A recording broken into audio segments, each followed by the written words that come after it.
We're three millennial Latina first-time moms and entrepreneurs who connected at the start of our radio careers. From partying at nightclubs to figuring out night feeds, we've been friends for 14 years.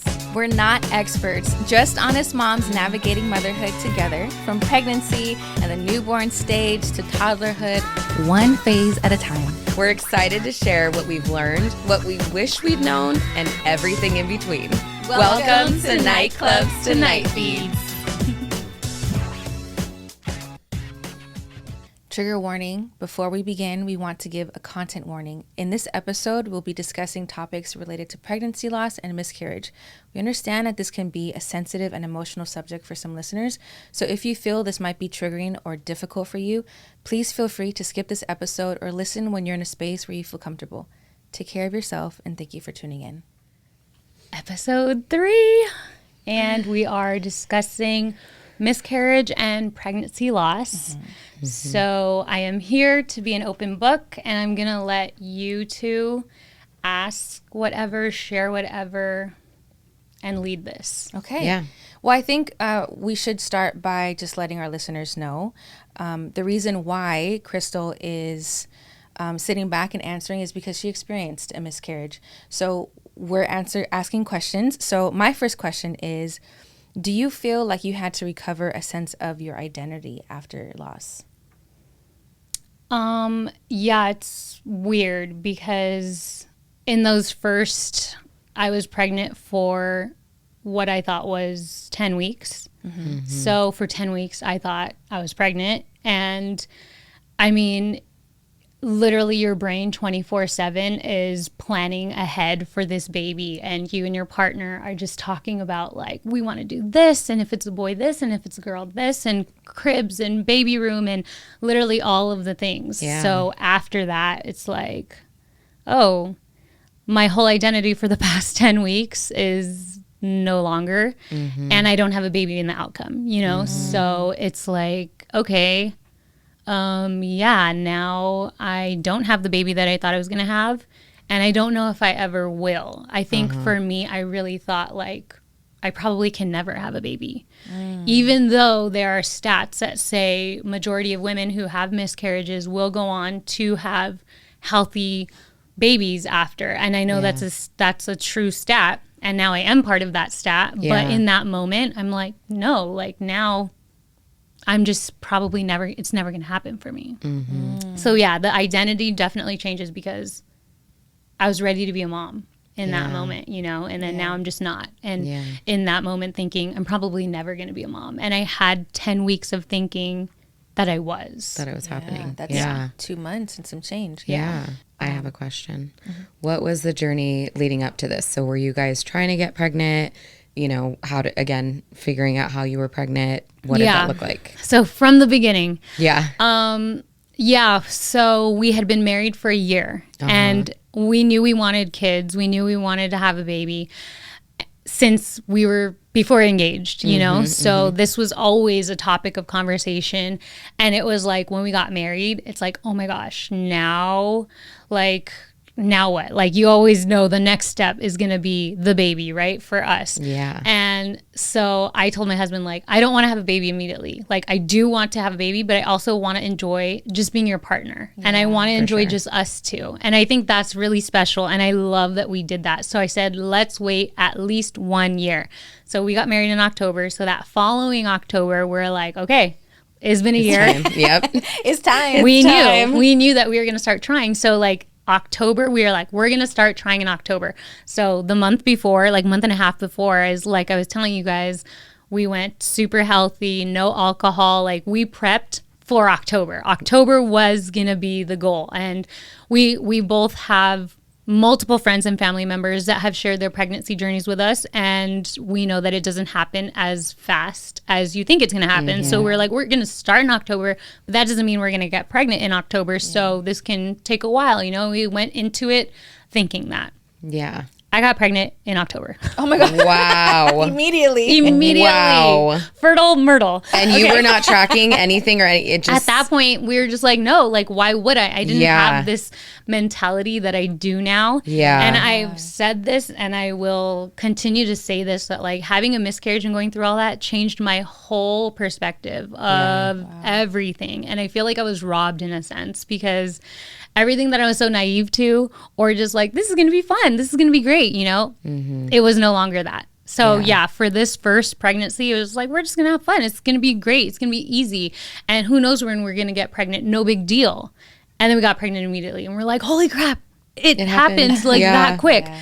So pregnant immediately and went for 10 weeks thinking that, you know, this was happening. Yeah. I can't remember. Do we have our first like ultrasound appointment at 9 weeks or 12? Oh, 8 weeks. Okay.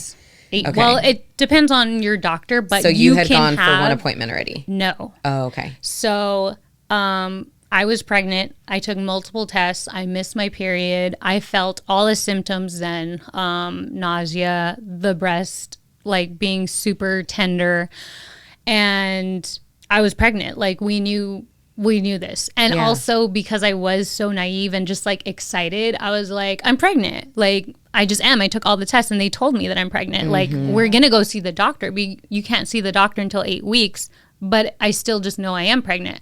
So we went to Colombia with both of our parents and we were like, we're going to tell them there. So we leave to Colombia. We tell both of our parents in Colombia. Wow. And my husband's family's Colombian, so all of his extended family is there. So, like, they all know. Yeah. And I didn't tell any friends because I know it is sensitive. I know the timing is early and everything, but we wanted to tell our parents. And my husband doesn't see his Colombian family often, so this was special for him. So he wanted to share it. Yeah. So that's literally all that I told. I didn't tell any friends, nothing. My sister, of course.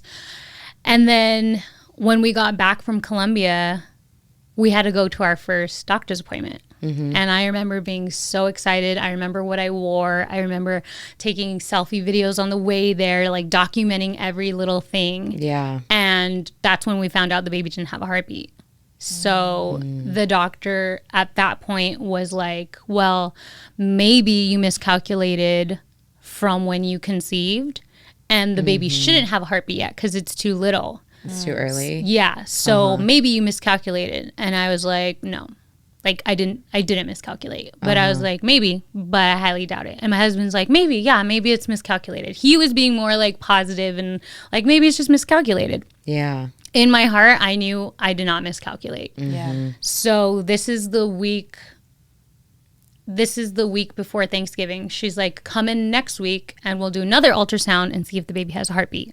So we go in the next week. Wait, pause. How did you feel that whole week waiting to have that next appointment? I knew what the outcome was going to be. And like I was going back and forth in my mind, like just try to be positive because my husband was being so positive. And I'm like, why am I being so negative? Like he's being so positive, but I just knew. Yeah. And at the same time, I didn't want to ruin his positivity.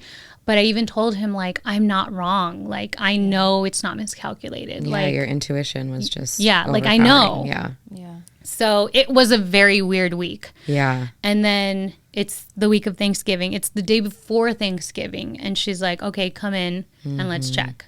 Still no heartbeat. So she's like, okay, a week isn't a big difference because we don't want to tell you you're miscarrying and then you're not. So we have to check all of the boxes. So we're going to take your blood tests and record your HCG levels today, which is the hormone that you produce while you're pregnant. And then we're gonna draw blood tomorrow morning, the day of Thanksgiving, and your HCG should only be going up. Your HCG goes higher with pregnancy. So if it's going down, bad sign. If it's going up, we're good. So I'm like, great. Now it's the day before Thanksgiving, and I'm drawing blood to get this reading. Now it's the day of Thanksgiving, and I have to go in to draw blood and see that reading. And if it's a number going down, I know for a fact that I'm miscarrying. Yeah. And that's exactly what happened. So I found out for sure that I was miscarrying on Thanksgiving. Wow. And I was like, cool. And we were hosting Thanksgiving that year. Oh my gosh. So it's like, go to the doctor in the morning and then prepare the whole house for Thanksgiving. Did you tell anybody, including your sister, like that this may be a possibility, that there wasn't a heartbeat? Well, like, were you up to, okay, got it. Yeah, with her and my parents. Okay. And my in-laws were still in Colombia, so we were not updating them every step of the way. My husband was like, we'll tell them when they're back, which was after Thanksgiving. Yeah. So we kind of got to worry about that at a different time. But it literally, I called my parents and my sister after that first doctor's appointment. So they knew every step of the way what was happening. And when I found out on Thanksgiving morning, I told them. Yeah. And we all knew. That day must have been hard to navigate, especially hosting with family. And was it a lot of family that were coming over? It's just my immediate family, Okay. So it was my sister and her family, and then my parents and their family. So it sounds like it was, like you needed that support. Yeah. Immediately. But I told them, like, this is Thanksgiving, and I do not, like, my whole mentality was, this is happening, but now I'm glad I know it's happening for real. For sure, yeah. Even though I knew it was, we got the blood work. Yep. I'm having a miscarriage. Yeah. And that's it. And I told them, I don't want to talk about it. It's done. Like this, I literally just, I'm so ready to put this in the past now. I'm so ready to get to the point to start trying again. Like I couldn't wait for that. Yeah. And I had a miscarriage, which means, so when you have a miscarriage, your body like will expel because you're miscarrying. My body, it didn't register that was happening to me. So, which is why like I didn't have any bleeding. I didn't have any symptoms of miscarriage other than the baby not having a heartbeat. But you can only tell that with that ultrasound. So it's called a miscarriage. And other than that, I was fine. I could work out. I could do this. I could do that. Like I felt fine. Yeah. So I was just like, I just want to act like I'm fine. Like everything is fine. I just want to be to the point now where we can just move forward. Yeah. Got through Thanksgiving, and then my doctors can see the blood reading. So that was also a weird time because it was a holiday. Yeah. So then it's Thanksgiving holiday, and then the whole weekend, all the doctors are off. So then on Monday, it's like, okay, what do you want to do? Like you're having a miscarriage. You can wait for your body to see what's going on and expel everything and just do the full natural thing. And I'm like, how long could that take? And they're like 3 months. Wow. Oh my gosh. Yeah, up to 3 months. And I'm like, I am not waiting 3 months. Like, I want to be pregnant in 3 months. Like, I want to be moved on and put this behind me in 3 months. So I'm like, no, what are my other options? In the 3 months, do they explain, like, are the cells still growing? Like, is it just stopped? And, like, what did they explain that part? Like, no, but I believe because there's no heartbeat, it stays as such. It's not growing. There's no advance. It's not advancing. Yeah. Okay. So I was like, no, I definitely don't want to wait for that. But it's literally like after you give birth, your hormones have to go all the way. Your HCG has to go all the way down to 0. Yeah. Right. Wow. So you have to wait for your body to naturally do that. Yeah. And I'm like, that's too long. Yeah. I don't want to be walking around like being pregnant. If I were to go take a pregnancy test, it says I'm pregnant. Right. So that wasn't an option for me. So I'm like, what are my other options? The other options are a DNC, which is a surgery, which I didn't want to do. And then the other option is you take 2 pills and you go home and you miscarry in the comfort of your house. Yeah. And I was like, I'll do that one. Yep. And I did research on both, and both have risks and both suck. Yeah. Well, all 3 options suck. Yeah. But for me, I was just like, surgery is just more riskier, and I just don't even want to go there. Yeah. So I said, let's do the pills. So you have to go into the doctor, take the pill in front of the doctor, and then they give you pills to take at home. Yeah. And literally you go through it like that. Yeah. How did you take care of yourself when you got home? It's just like a fog. Like you're just going through the steps. Yeah. Does that make sense? Like I'm just like, okay, I already took 1 pill, but I'm just trying to stay positive. Like once this is done, we can go back to square zero and start fresh, which I just kept telling myself, like, I can't wait for that. That is what I'm looking forward to. I have to give myself like something to look forward to. And at that moment, that was that. But I thought I was handling it well, I think, and I'm like staying positive in that moment. But so I go home and I take the pill that they give you, and I start having a really weird episode where I couldn't breathe. I started getting really hot and sweaty. Oh my gosh. I couldn't talk.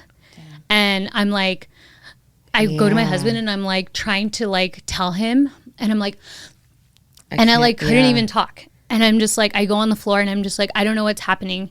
And then I'm like, I get out the words like, we need to go to the hospital. So we go to the hospital, like he drops me off at ER and I'm there, and I couldn't even tell them what was happening to me. So they like put me in a wheelchair, and I remember like we get checked in and I'm like a little more calm when the doctor sees me.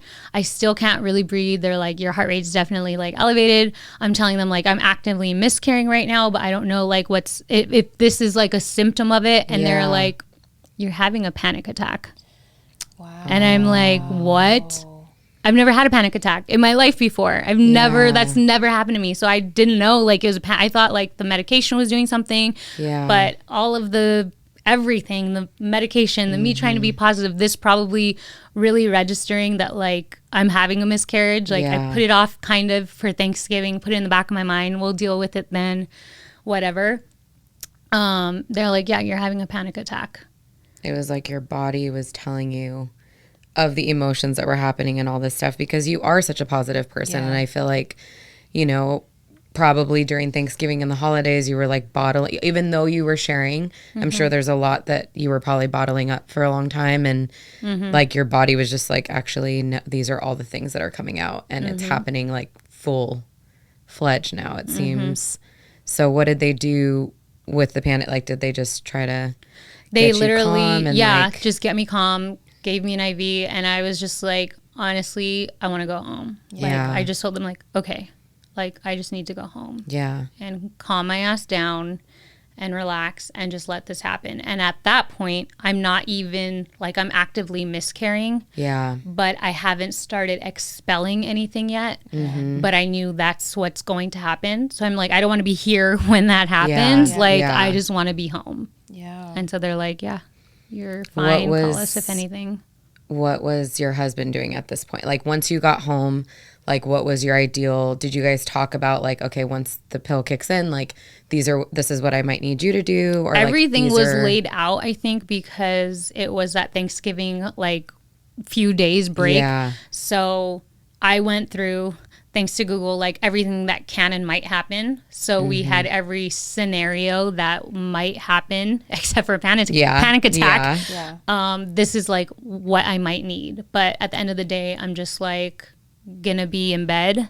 They tell you it's gonna be a really heavy period. So expect all of those symptoms heightened. So I'm like cramping, like all of that. And then they have pain meds for you and everything. So that part wasn't really bad. I've always had really heavy periods. So it actually wasn't as heavy as I thought it was going to be. For me, it was the duration of it. I didn't know it would last a month plus. And it's just like you're on this long, heavy period with no breaks. A month plus. Yeah. It wasn't until, so December 1st is when I took that pill and started. Wow, I even forgot about this. So I took that pill, the misoprostone, or I forget what it's called, but once you're miscarrying. Yeah. And then they tell you take the other one at home to like really kick everything in. And I think it's 2 that you take at home within 2 days. It didn't work for me. Wow. So I tell my doctor, like, other than my panic attack, nothing has happened. Because I was telling you at the ER, like literally I wasn't expelling anything. So I'm like, when is this supposed to happen? They're like, oh, sometimes your body like doesn't accept it. So you're going to have to take it again. Oh. So I'm like, tight. I had to go back, get the pills again. start all over, but I'm having cramping and all of that. I'm just not expelling anything. Mm-hmm. Went through all of that. I had to do that process 3 times because my body was just like, what are you doing? Like, my body really thought I was pregnant, which it was, but like, my body was not accepting those pills. Yeah. So it took me a while to actually do all of that. And so for me, the actual miscarrying went until like February. I was just about to ask, did it take about 3 months anyway? Yeah. Wow. What was something that, I have 2 questions here. First is, when you need all the support, emotional, physical support, mental support. Yeah. How do you support your husband, who's also going through a much less version of grief? Yeah. But how do you support him during that time? Yeah, that's a really good question because I kept asking him, like, I'm like really open with him. Like, he doesn't need to ask. I'm an open book. Like, if I'm feeling a certain way, I'm going to let him know. Happy, sad, mad, glad, whatever. So I was sharing as I was going through all this, like, this is what I'm feeling now. This is what's happening. This is like, I'm sharing it all. And he's listening and he's like, what can I do? And then I was like, how do you feel about all this? Yeah. And like, we were both very emotional, like when we found out the news and everything. And he would just say, like, I'm concerned about you. And I'm like, I get that, but this is also your loss too. Like, it is our loss. It is my loss physically, but it's your loss as well. Yeah. And we were both so excited for this. Like, we were so ready for this equally. So I know you have to be feeling some things as well. Yeah. And so he has friends who have gone through miscarriages with their partners or wives. So he was, sharing our scenario with them and what they did, which I think was great because I just feel the men in these situations tend to us, which I love and is great. But it's also like, I don't want you to keep everything in because you're trying to take care of me at the same time. Yeah. And some men, I don't think, turn outward to talk to friends about much of, a lot of things. And that's good that he had that support. His own support system on the side. Yeah. And on top of that, like, collectively, we have friends that have gone through miscarriage that have then gotten pregnant and their babies are healthy and beautiful. So we were leaning into them a lot because that was our like light at the end of the tunnel, and they were sharing with us everything that happened with them. And it was almost like a mirror scenario of miscarriage. And then we know they got pregnant and the outcome, which was great. So I think having those different, not just your partner as a support system, but other people that that have either been in it or literally anyone, family members, friends. So on that topic, what's something that you wish people did or didn't say or didn't do once they heard the news? Well, I think a key thing for us is that we didn't share it with a lot of people. Yeah. Yeah, I think that's, and moving forward, like if and when I'm pregnant again, which when I got pregnant again with my son, that's what I'm telling you, we were so careful with who we told. Even though we were careful the first time, we did tell some people, I had told you I was pregnant that first time. I remember. And I didn't tell anyone. Yeah. And like, that was something that I wanted to share with you because you had announced your pregnancy with Saint. And I saw it on Instagram, and I will never forget. I was at the airport coming back from Colombia, and I was like, oh my God, Nikki's pregnant. And so I told you on Instagram Messenger, and I told 0 of my friends at this point. I told nobody, but I was like, this is Nicole. I've known her for years, and she's pregnant, and now I'm pregnant, and we're going to be pregnant together. I have to tell her. And you're literally the only friend that I told.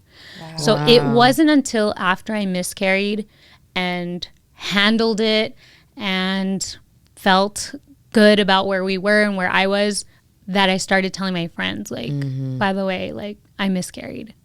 Yeah. And that was like another layer of hard because I had to like retell it, but I was in a better place. Like I was in a better place versus like telling them having to tell people like we're not pregnant anymore. Other than my parents, my sister, in-laws, which I'm okay doing that. Yeah. Like we really didn't tell anyone. Yeah. Wow. Which I think is key. Yeah. And I think it's smart because you just never know. Did anybody respond in a way where you're like, what the hell? No. That's No. good. Responded with love. Yeah, because I feel like sometimes around loss and grief, you know, like some people just don't know what to say. And sometimes the thing that comes out of their mouth is the wrong thing, you know, and you're like, okay, now how do I respond to that, you know? Yeah. But I'm glad that you didn't experience that because nobody needs to experience that. Yeah. Again, I didn't tell many people. Yeah. But the few family members that I did tell were really, it was really sensitive and they know that. So my mom had a miscarriage. So she kind of understands, she definitely understands that. So, and I've known that since forever because I knew we were almost going to have a sibling. And I'm like, what? I wouldn't have been the baby? That's impossible. Yeah, that's impossible. So she was able to be there for you in that way. Exactly. Yeah. And her and my dad went through that together. So my dad was on the side of my husband, you know, so that was kind of sweet in a sense that we had them. And, you know, my sister is always like just comforting in everything. So sharing with her, she just knows all the right things to say. And she's always a piece of safety. Yeah, for sure. What do you want other moms to know or to hear who have experienced loss too? I want them to know that every miscarriage, every pregnancy loss is so different. Even just me talking with people, and I've learned that like once you share you have a miscarriage, you find out so many people that you didn't even know because nobody wants to share these things, right? You find out that there's so many more people that have had them than you really think. Like when I shared on Instagram just a few months ago about my miscarriage, even though I know both of you knew, so many women that I know and that I don't know, strangers, messaging me. And I'm like, this is happening so much more than we think. And I just want them to know that you're not alone and that it doesn't mean that you will never have a baby. Because I mentally thought that. I really did. And there's ways, and the majority of women do go on to have healthy babies. And you did. And I did. Santi is beautiful. Yes, he's healthy. He eats well. He sleeps well. Like, I mean, the sleep we're working on. His day naps. He's still little. He's still very little. Okay, we got a long journey of that. But he is precious. He's my rainbow baby. And now...